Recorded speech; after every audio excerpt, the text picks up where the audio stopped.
Is Randy Freeze, and I'm a candidate for the state senate in the 47th Senate District, right here involving the 11 counties north and a little east of us here from Adams County. Most of you may know me, but just a brief bio on me. I went to Camp Point Central High School and then went to Western Illinois University and graduated with an ag business degree. And I'm happy to report that Western Illinois University is trying to play their way into the NCAA tournament tonight, and that would be their first appearance. So my alma mater is doing good. I was raised on a farm just about 15 miles outside of Quincy. The address was Fowler. I'm the youngest of 9 kids, and my dad raised us there on a grain and livestock farm, my mom and dad. And it was a wonderful blessing that I had for a great start in life. And from that point, again, on to Western Illinois University. And when I graduated, I became a block man for White Farm Equipment Company. And I traveled most of this 11-county area that now makes up this 47th district. So I'm meeting a lot of old friends as I travel around on the track for this Senate seat. After that, my wife and I were married in 1983. And we then founded Freeze's Video Rental, which my wife and I ran for 20 years in Quincy and Pittsfield. And we also had branches in Keokuk and Iowa and Canton, Missouri, and other parts. So it kept us busy for about 20 years. And then in 2004, I was elected circuit clerk and have been serving for the past 7 years in that capacity. And as far as my job, what I'd like to say regarding the state senate, I think there's 3 issues. And first and foremost on most people's mind is the financial issue of the state of Illinois. We all know we're about $116 billion in debt. We have an $8.5 billion backlog of unpaid bills that are due. And the only thing we seem to get out of the current leadership is, let's raise your taxes 67%, or let's go borrow another $16 billion, pay off our debt, and then start some new programs. Well, if you think we can get back on our feet by borrowing or increasing taxes, I would beg to differ. I don't know of any state, I don't know of any country in the world that has ever borrowed themselves into prosperity or has ever taxed themselves into prosperity. We need to hold the line on expenses. We need to hold the line on every single time a budget comes up and is passed in the state of Illinois, we spend more money than we take in. And that's driving us over the cliff. Medicaid alone is expected to increase 8.5% again next year. We already can't handle our pension payments. We can't keep up with Medicaid payments. But yet we continue to spend more and more dollars, and it continues to drive us over that cliff. As far as issues of personal issues, I guess I'd like to talk about Second Amendment rights and my stance on pro-life. I don't see how a candidate could support and vote for John Cullerton as president of the state senate and still call themselves pro-life or pro-Second Amendment. John Cullerton is a Democrat from Chicago, Illinois, and he's definitely not pro-Second Amendment, and he's definitely not pro-life. There's no way those 2 items are going to see the light of day coming out of any committee in the state senate as long as John Cullerton is elected president of the state senate.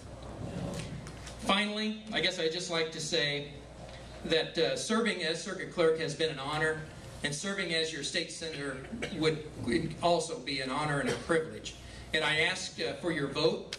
I would appreciate your vote on March 20th in the primary and also in November in the general election, because I think we need to send a message to Chicago. We cannot continue to tolerate the type of out-of-control spending and the taking away of our citizens' rights the way Chicago likes to operate.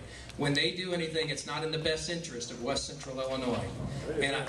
So thank you very much, and I'll definitely be around if anybody has any questions afterwards. Thank you.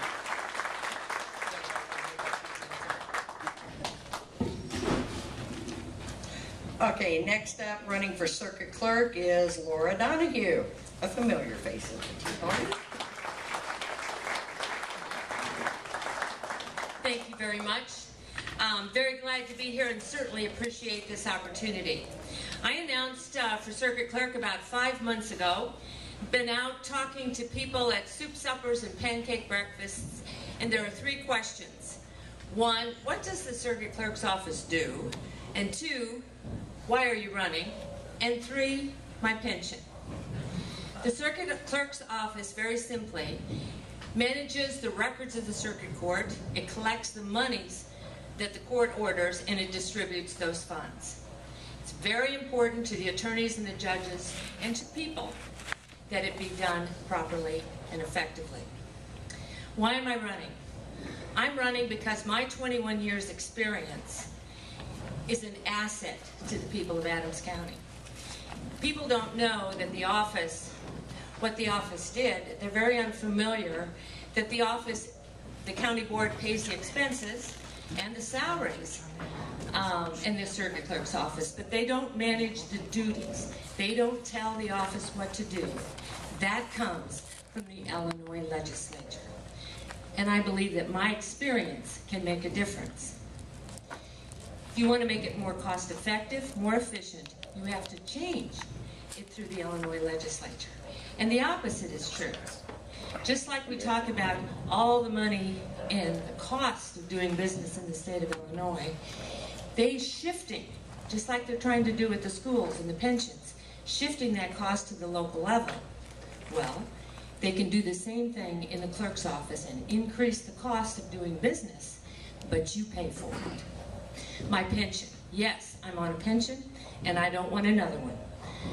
I called John Johnson, chairman of the Finance Committee. He told me it was $13,000 a year contribution for the pension and the health insurance. 5 months ago, I told him, John, that's great, because if I'm elected circuit clerk, I'm going to save the county $13,000 a year, because I don't want a second pension. I don't need any more. If you want someone who has the knowledge and the experience to manage the office, the everyday duties, if you want someone that has the knowledge of the entity that tells this office what to do and how to do it and can make the changes, because associations don't always do things with the taxpayer in mind. My experience can make a difference. And if you want someone who has a proven record of caring about the people of Adams County, working for the people of Adams County, and who has respect for the taxpayer, tax enough already, I'm your lady. I want your vote, I want your support, because I want to be your Adams County Circuit Clerk.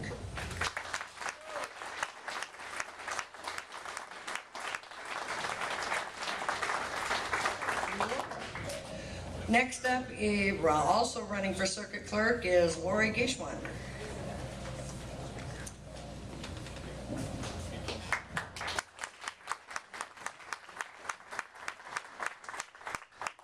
Good evening.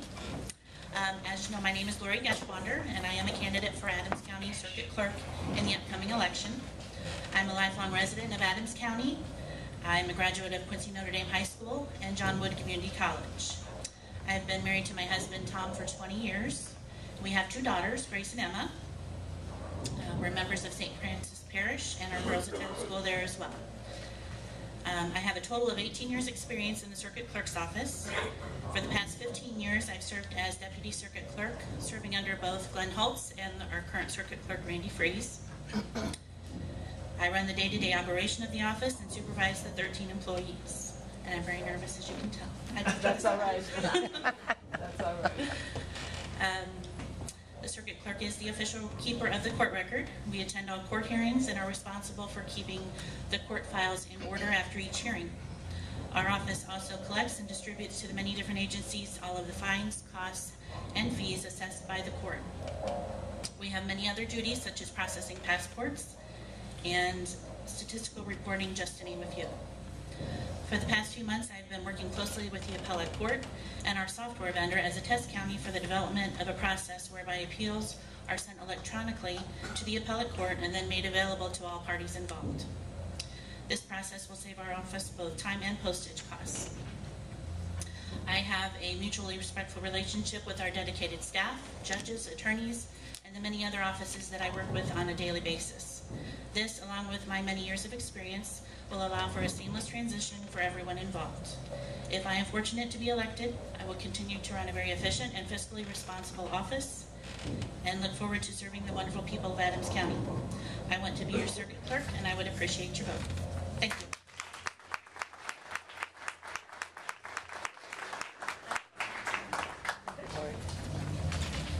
Okay, last but not least, our current coroner, but running for his first campaign and election as coroner, is Jim Keller.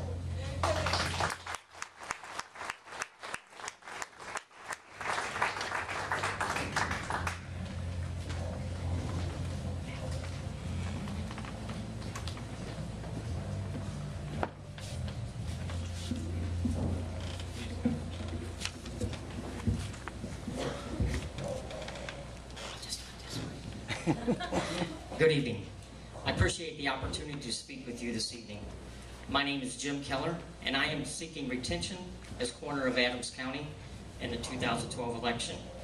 I have served as coroner of Adams County since my appointment to the office in March of 2011. I began my career with the coroner's office as deputy coroner in 1988 under the guidance of then coroner Chris Boyer. I worked with Coroner Boyer until his passing in 1997, at which time I worked under Coroner Gary Hamilton until his retirement in March of 2011. The experience and training I have as deputy coroner and now as Adams County coroner have certainly allowed me many opportunities to expand my professional knowledge. Dedication to this position is paramount. I am very accustomed to the irregular hours which are common and necessary to perform the duties of this office. I possess the necessary statutory knowledge of the Illinois Code needed for this position. I have had specialized training in homicide, medical legal, suicide, SIDS, elder abuse, and hospital death investigation. I have demonstrated the ability to manage the Adams County Coroner's Office professionally, efficiently, and competently.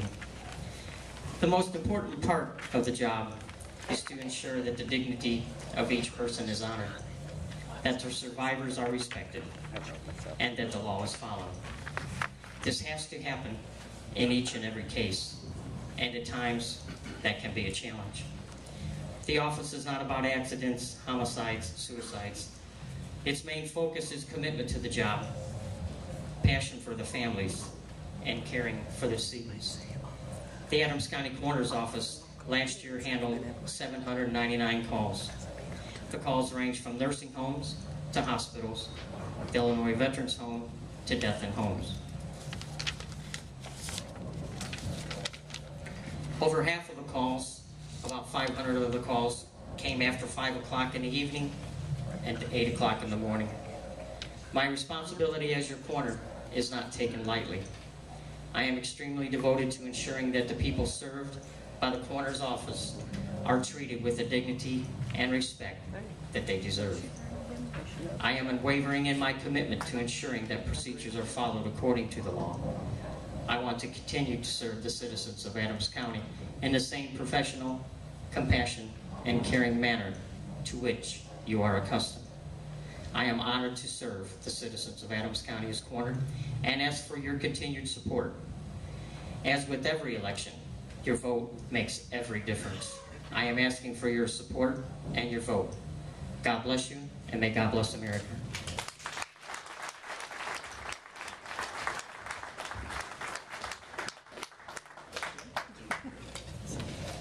Are there any other candidates that I've missed? Apparently not. We invited all the candidates from both parties. I do have a note here from Jill Tracy that she asked for us to read.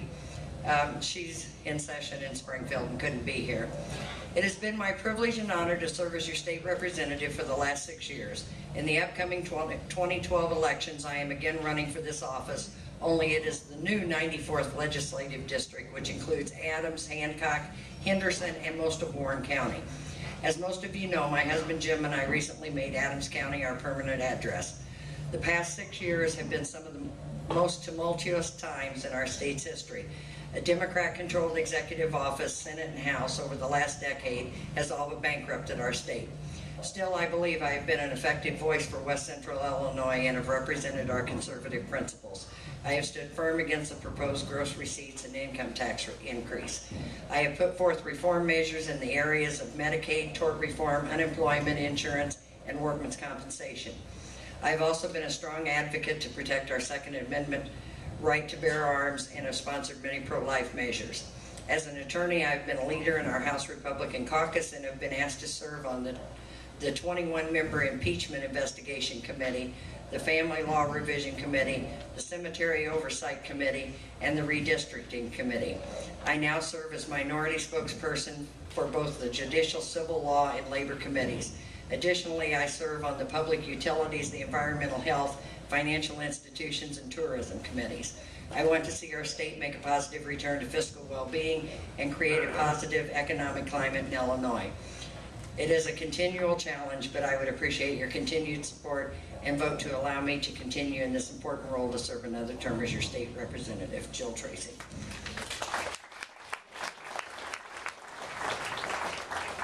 And now, what we all came for. I would like to introduce you to our school superintendent, Lonnie Lemon.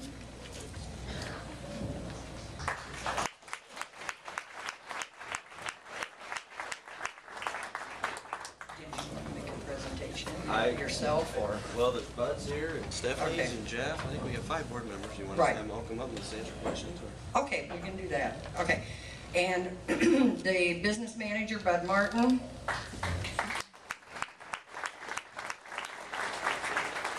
Stephanie Irvin. Jeff Mays and Scott Stone, board members. Are there any other board members here? Bud's here. And Tom's here. Oh, okay. Bud Niekamp But we can't have more than 2. And Dickerson, right? And Tom Dickerson. Tom Dickerson. and Tom Dickerson's here.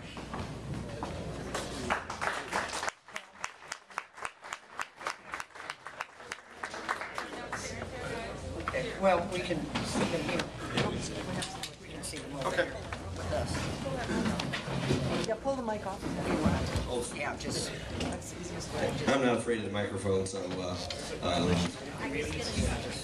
know we pleased to see that we have 5 board members here, and I know Dr. Krause was invited.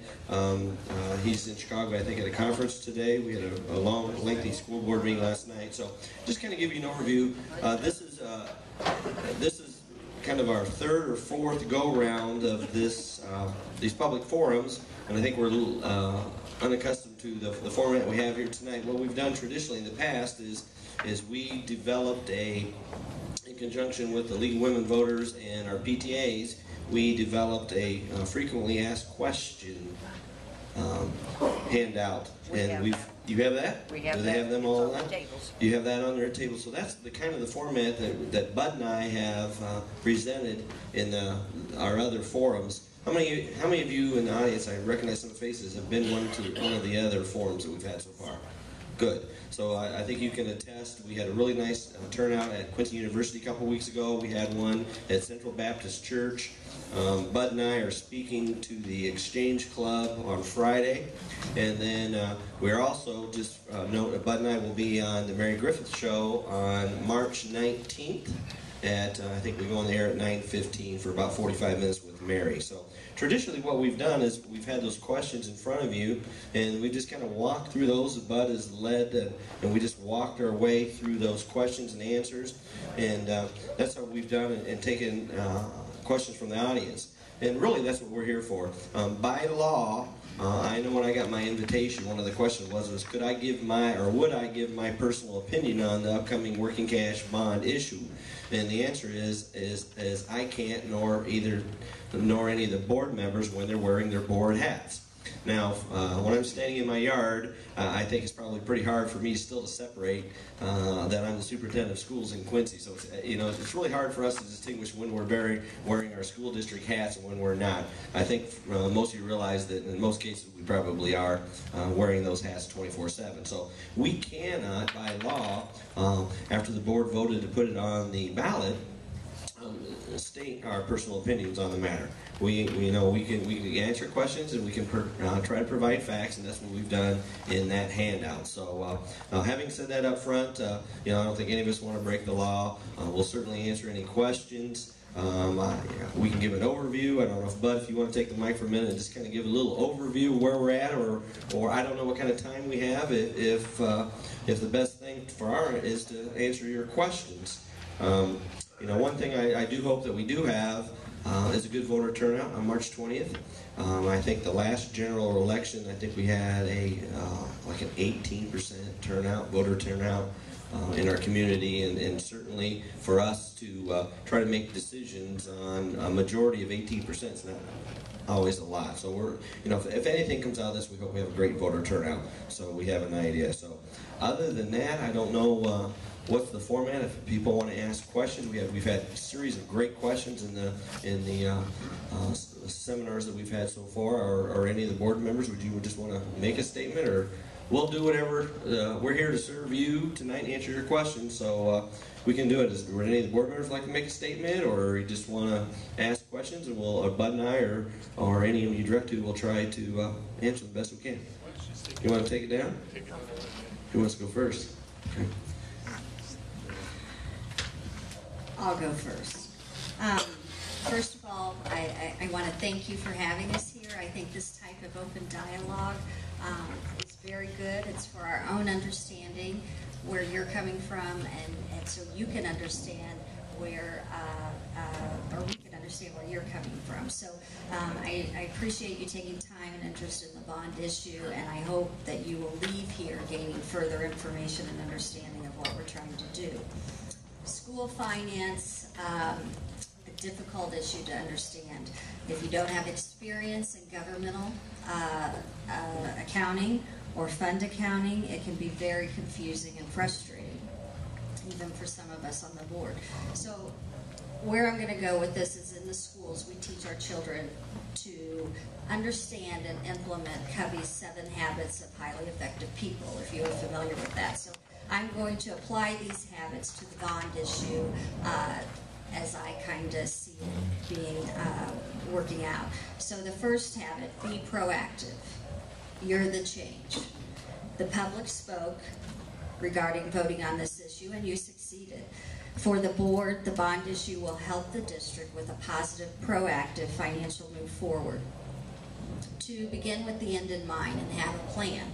We are doing that. We are implementing the deficit reduction plan. We are trying to get out of debt within 5 years. We are making sure our budget stays within this plan and we live within our means.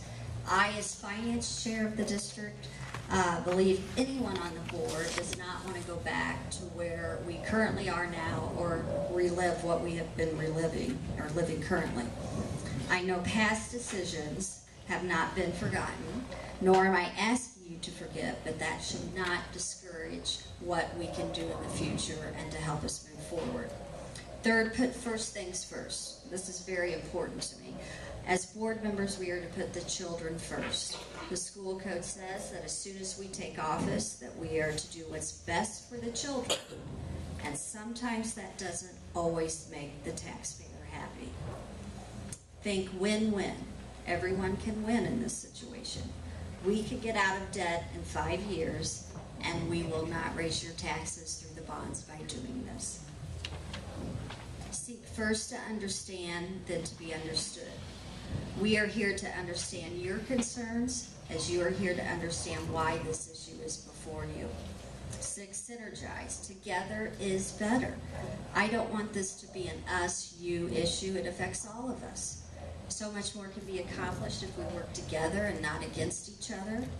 On the board, we agree to disagree at times, but we respect each other's opinions and feel free to express them. Last but not least is sharpen the saw. All of us must continue to educate our own selves and evaluate our own decisions to make sure we are doing the right thing for kids. So in all of this, I'm on the school board to do whatever I can to provide children with an exceptional education.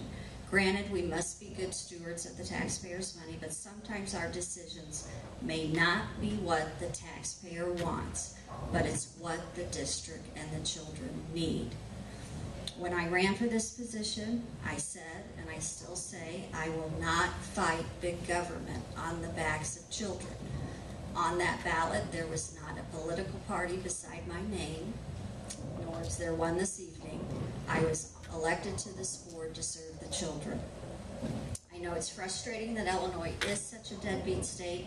I understand they need to pay up before the taxpayer wants to give us another dime, but most of the 7,000 students that get up and go to school every day here in Quincy, including my own 4 children who are in the public schools, have no concept of the Illinois budget problems. They have no idea what's going on.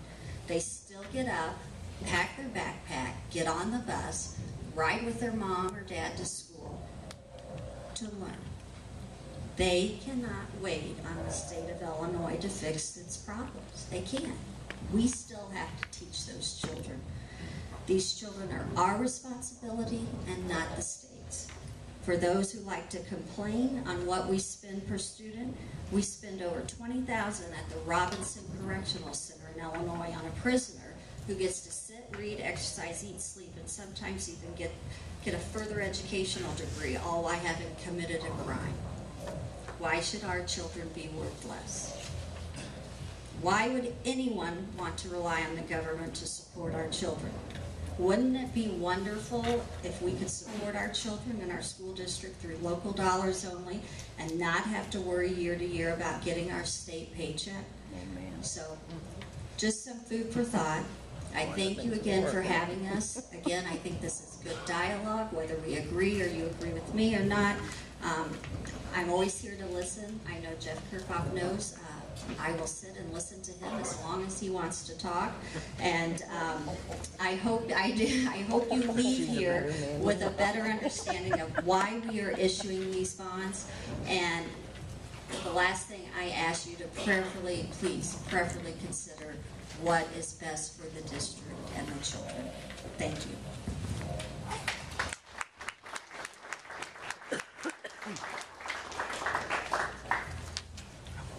Thank you very much. Again, what a tremendous turnout. Yes. Month in, month out, year in, year out, winter, spring, or fall, bad weather or good weather, you guys have done it. I mean, you have energized, you've stood on principle since that first meeting in April of 2009. You guys are truly amazing. You're a core of this community. No one can deny you, and I thank you for your hearts.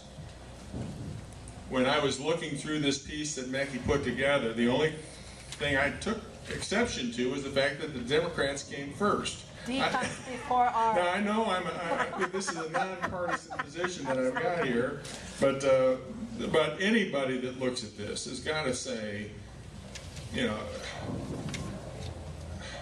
let me put it this way: there's a lot of misconceptions about the Tea Party that are out all over this country. About how you don't care, about how you're selfish, about how you're this and this and this. And anybody that reads through this has to appreciate the kind of care and concern that your leadership has put into informing you and enabling you then to inform the public in a unbiased manner.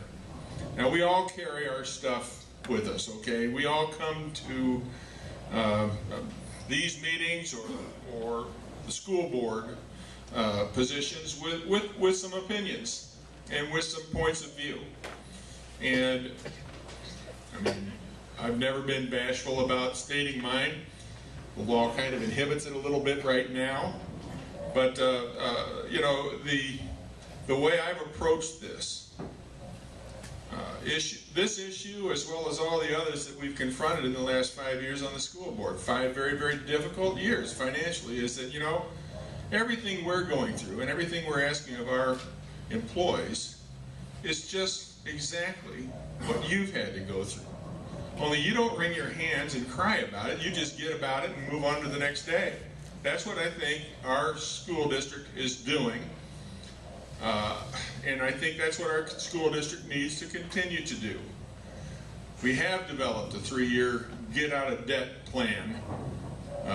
And my sense is, well, and I said it publicly, I disagree with a lot of the stuff in between. In the upper lines, the bottom line is that we do have a plan that we have to adopt and have to abide for the next 3 years. What will be injected into that plan will be $6.2 million if this bond issue passes. And how that will affect that plan going forward then is anybody's guess. There will be about anywhere from 10,500 people to 13,000 people that will vote on March 20th. We've had 4 referendums since 2002. 2 with the education fund and 2 on the working cash fund now. 3,800 people did put this before the voter, and my hat is off to them. Those of you in this room, although the Tea Party itself was not endorsing putting this on the ballot, a lot of you I know were involved with that. So my hat's off to it. This is an important issue, and the people should have the right to vote. So thank you very, very much for your effort, for coming out here. From my standpoint, we're going to do the best we can to live within our means. You get to determine what our means are.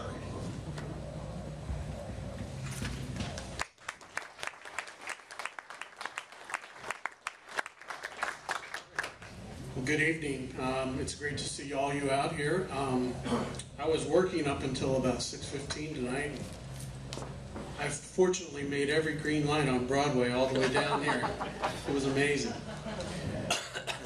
I appreciate your effort to get out, get informed, find out what's going on. I've got a lot of questions that I've had about this. I've had people ask me a lot of questions about this. The one thing that Bud will say, I will say, this does not affect our budget at all. This is our cash position that this is going to affect. The deficit reduction plan that we've all passed and has been published in the paper to cut $1 million right now is what deals with our budget. Now, all of us up here sitting approve that deficit reduction plan. The details of that we can't really go into yet, but we're working through those issues, and that's going to address our budget. And if we follow the plan as it's been detailed out and we agreed to, it's going to provide over $1 million surplus in the operating funds without the injection of this $6.2 million. So this $6.2 million would be in addition to that, and that would change the way we have to operate on that deficit plan. I'm sure we would relook at it. So it's up to you how we deal with it, and whether we go forward with the current plan or whether we make adjustments. I'll leave it up to you, and I appreciate it, and I'm glad you're here. I'm glad you're finding out about it. Thanks.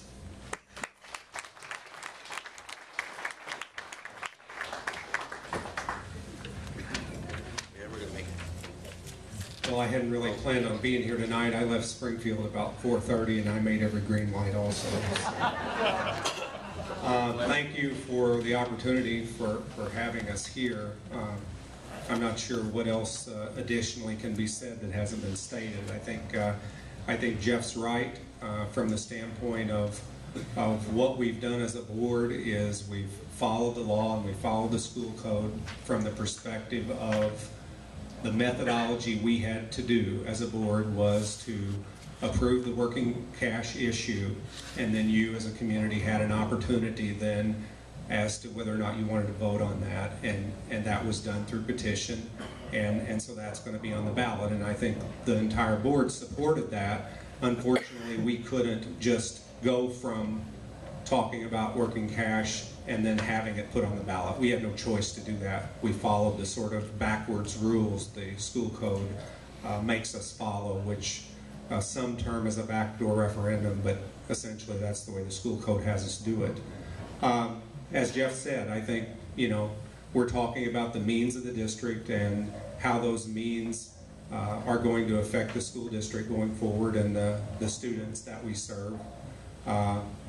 We have adopted, as a board, a deficit reduction plan, which will be put in place regardless of whether or not the working cash bond passes or doesn't pass. Obviously, Bud Martin, our business manager, does about as good as anyone I've ever heard explain in layman's terms exactly what the working cash will do for us, how that will affect our means, and whether or not you think that's an appropriate thing for us to do. I think as a board, we're going to take whatever action we need to make sure that we can do the best with what we're given, and the voters will decide whether or not that includes the cash flow measure of the working cash when it comes up at the end of March. So with that being said, thank you for coming, thank you for being interested, and we'll continue to answer questions here. Thank you.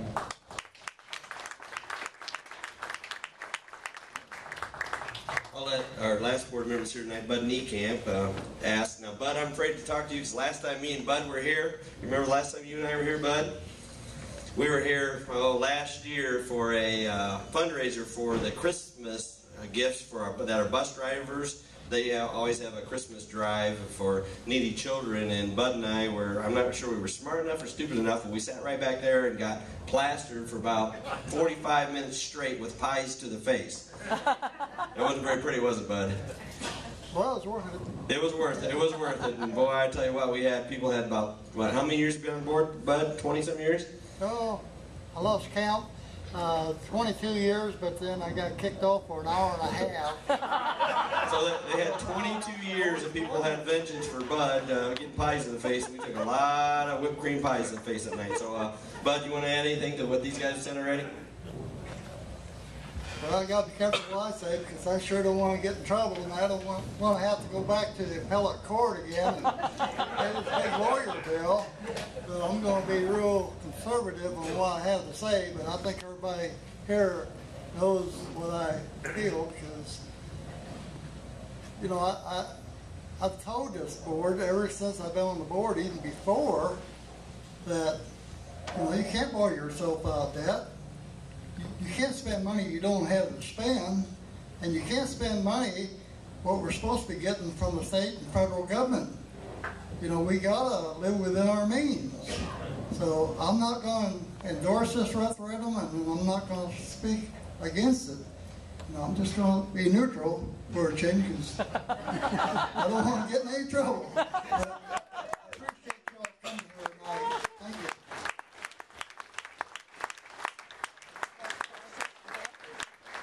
Mickey, you have that on tape? Huh? Oh, yeah, I've got it. Where's that who's-ar for one of those on-the-street things that we need, huh? All right, so, I don't know if we want to open up to questions, and we went through all the 5 board members that have been gracious enough to be here with us tonight, so I'll turn the mic down to Mr. Bud Martin if he's got any comments, and then we can walk through and explain the questions, or Mickey, we can have people to stand and then address questions. We'll try to answer. We're here to do whatever the group wants to do for us tonight. Get ready. If you haven't heard Bud speak, he's going to have something good for you. I'll tell you that right now. He does that, and then if I don't have something, then I'm in trouble. I was going to tell you about my political life. I listened to the candidates stand up here and talk about, support me and running for office, all that. I got to tell you my story about running for political office, standing here by these guys. 1967, Flora Township High School in Flora, Illinois. I was a candidate for student body president. Now, it's one of those good news, bad news stories. The bad news is I didn't win. I got second or third. The good news is I was dating the editor of the yearbook. So when the yearbook came out, half-page picture of a candidate at the podium giving the speech, guess who it was? And the story gets better. Those guys that beat me, that didn't vote for me, they had to see that picture for the last 50 years every time they opened that yearbook. And it gets even better. If we've gotten older, our memories have faded. We couldn't remember who won, so when they see the picture, they just assume I won. So that's my political story.